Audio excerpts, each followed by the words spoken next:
Hey everybody, this is Sawanda Spinks with BornToBlossom.com, and I wanted to ask you a question today. The question that I want to ask you is, what have you done today to create some happiness in your life? What have you done today to create some happiness in your life? Now, the reason why I'm telling you this and I'm sharing this with you is because I actually just got back from a professional development training. I'm always trying to improve myself, improve my skills. I'm always trying to, just definitely hone in on, maybe some things that I'm weak in, some skills that I'm weak in that I would like to improve on. And I mean, as soon as the seminar instructor um, started talking, I mean, this was an all day thing. As soon as she started talking, the first thing that she asked us was about our happiness. Now, I don't care what professional training I go to, what personal training I go to. I mean, whether it's sales and marketing, whether it's about money, finance, whether it's about time management, organizational skills, whatever. Every trainer, every instructor has always asked the question, are you happy? And so I wanted to ask you today, are you happy? What have you done today to create some happiness in your life? Now, I wanted to share just a couple of facts about happiness, and you'll see where I'm going with this.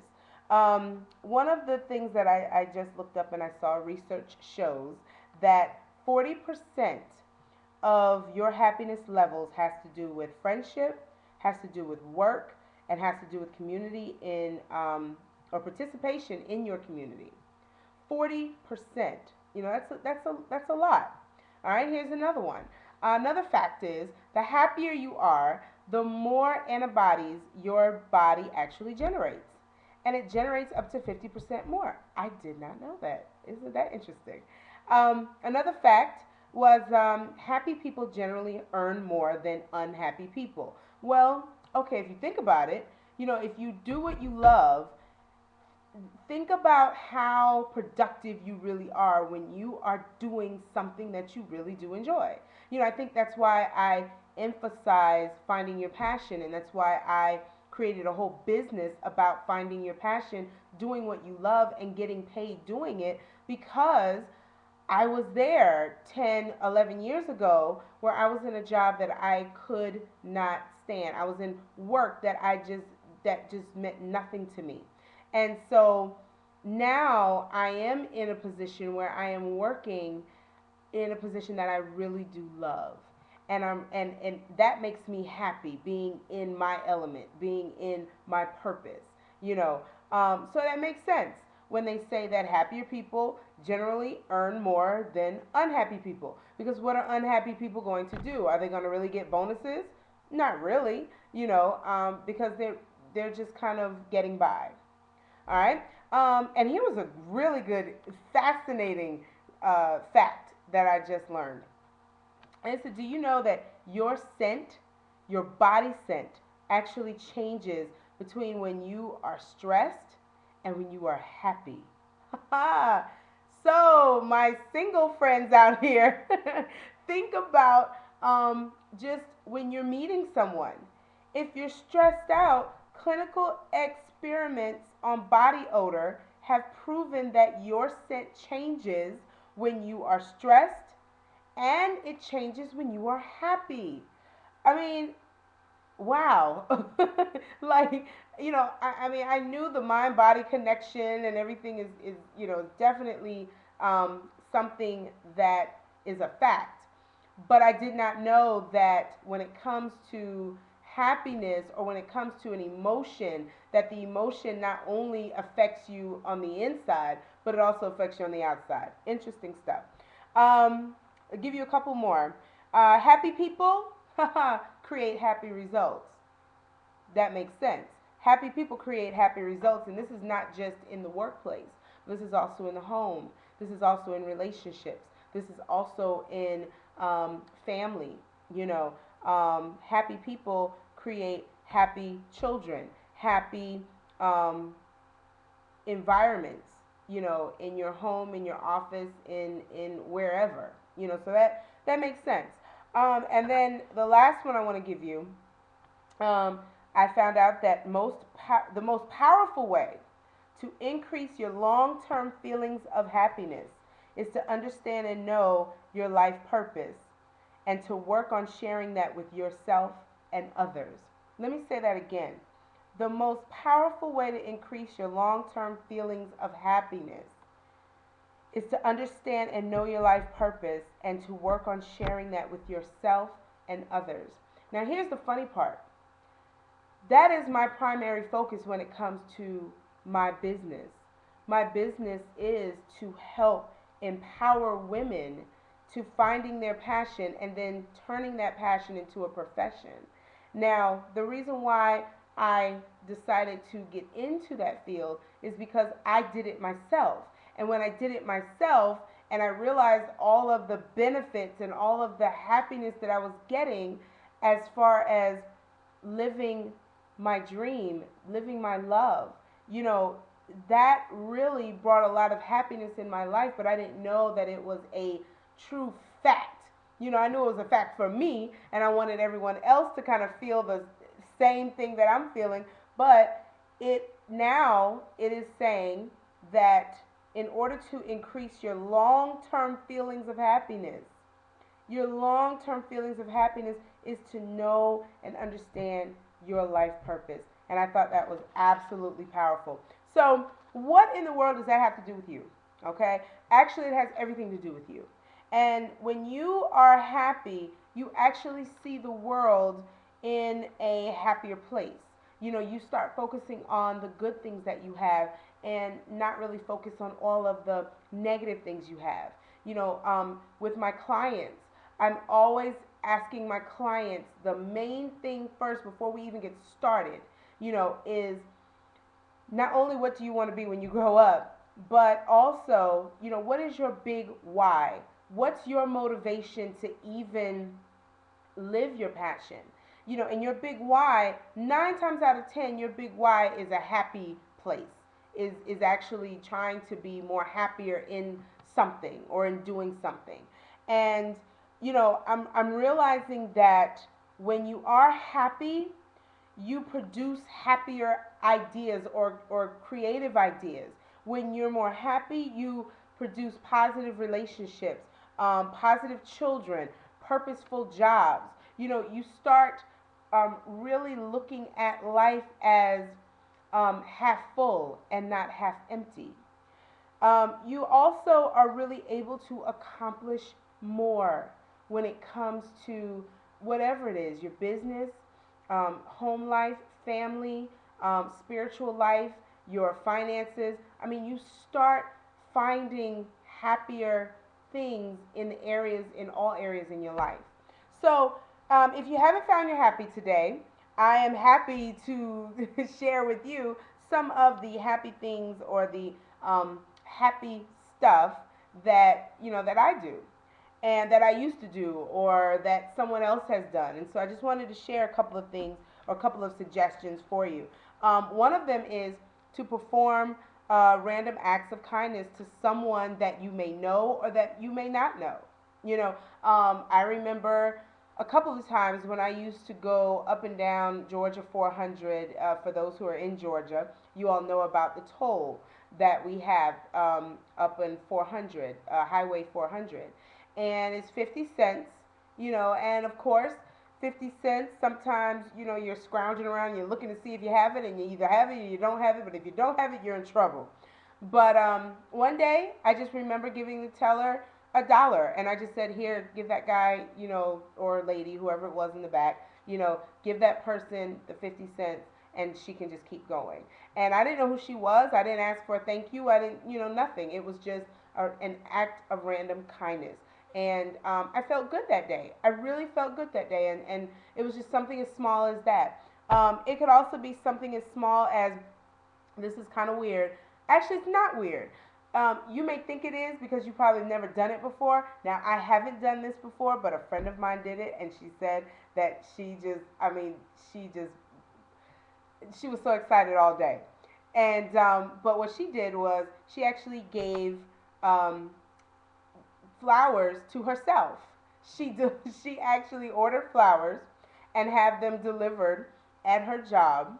And I mean, she didn't tell anybody that she did it for herself, but she ended up having these beautiful bouquet of flowers on her desk, and all day every day, I mean all well, not every day, but all day for a couple of days, she was just so happy to just see a bunch of flowers, on her desk.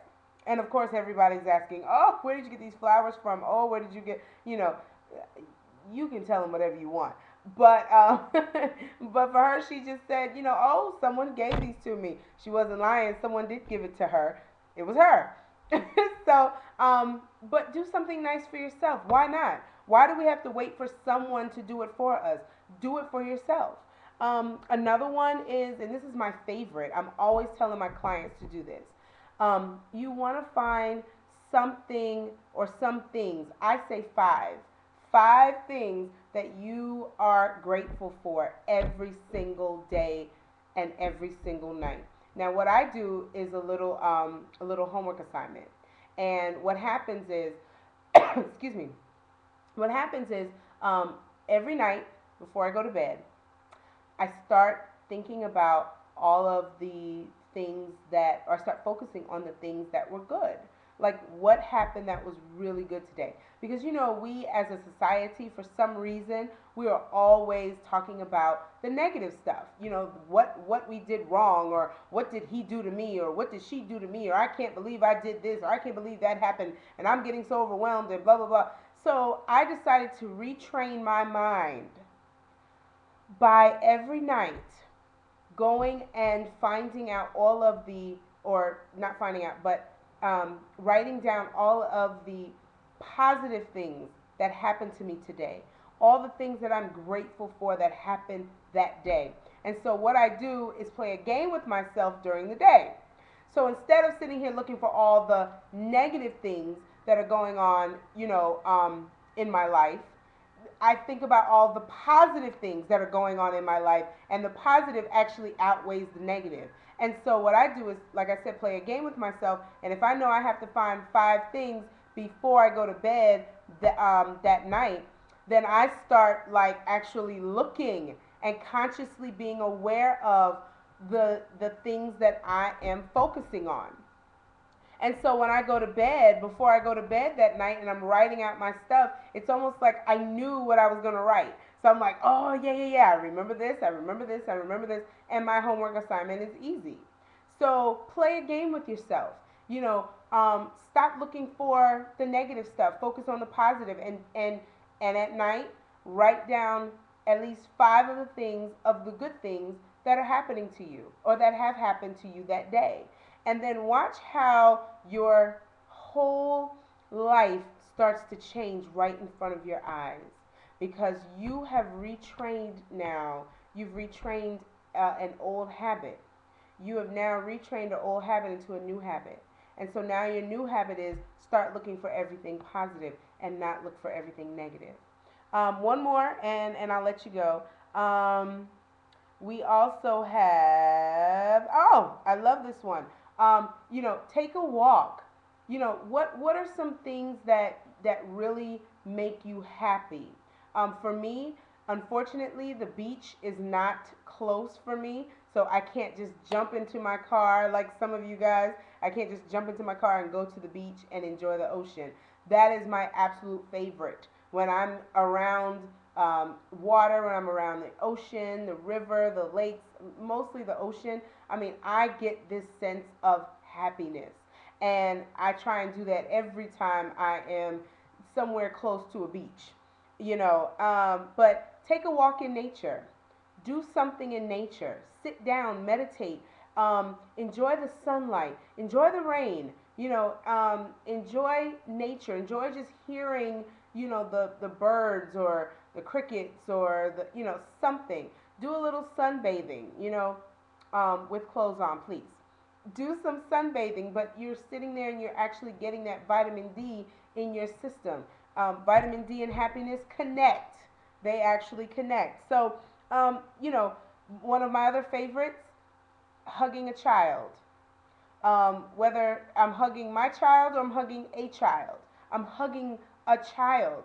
I mean, think about a child's reaction, or think about a child's energy. You know, if you don't like your child that day, then find someone else's child to hug, okay? So, but think about being around children, especially if you like them. But hugging a child or playing with a child, they can play all day long, but that is happiness to them. Is when you are giving your time and your energy to them, and they're just laughing and cutting up and just having a ball. So, those are just some of the ideas of how to create some happiness in your life. But I really do want you to at least try to do 5 things this week. Did you hear me? 5 things this week. Five. Five. 5 things this week that you can do to increase your happiness. One thing that I did learn in one of my trainings is when you do 5 happiness acts in one week, do you know that that will create or increase your happiness for 3 whole months? Did you hear what I said? 5 acts of happiness. Whatever you decide to do for yourself or for someone else, and that makes you happy, 5 of those things will actually create or increase happiness for up to 3 months. Is that awesome or what? So, what you're doing is actually building up this happiness so that as the happiness flows within you, then your environment starts becoming more happier in your life and in the life of others. So I just want you to take this seriously, but take it fun as well, okay? Because this is all about fun, but this is all about retraining and reprogramming your mind. Because um, we all have a purpose in life. We all have something that we want to do in life. You were born to win. You were born to blossom. You were born to do anything and everything that you choose to do. But you can't do those things when you are in a negative state, or when you are in a sad or emotional or depressed state. So, in order to kind of jump up a little bit and get some happy going, do some of the things that were suggested, or do something that, was not suggested, but do something in order to make some happiness in your life today. That's your blossoming moment for the week. And I hope you take me up on my challenge. If you have done at least 1 or 2 of these things, email me. Let me know what you have done. I'd love to hear from you. And I'd love for you to share your ideas as to what you have done to create some happiness. You can always email me at sawanda spinks@borntoblossom.com. Take care, everybody, and always continue to blossom. Bye bye.